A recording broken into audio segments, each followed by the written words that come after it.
venit norocul iar în calea mea, sub forma unui ghioce albit de nea.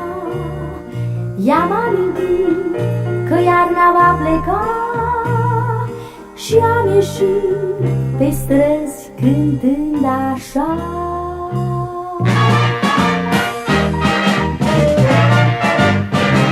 Zâmbește, e început de primăvară, soarele te înconjoară spre tine și-a trimis razele.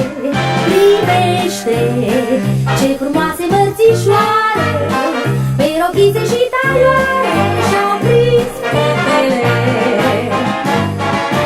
Iar când iubitul-ți dă de dar un mărțișor și-ți urează în viață spor, să-i zâmbești și lui și dorul lui. Zâmbește miilor de mărțișoare, celui care-ți dă o floare, zâmbește și lui.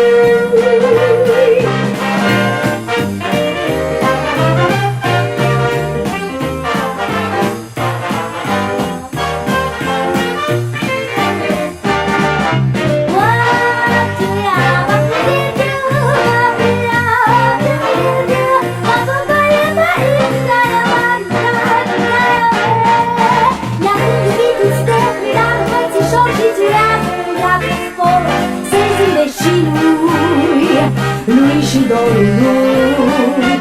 Zâmbește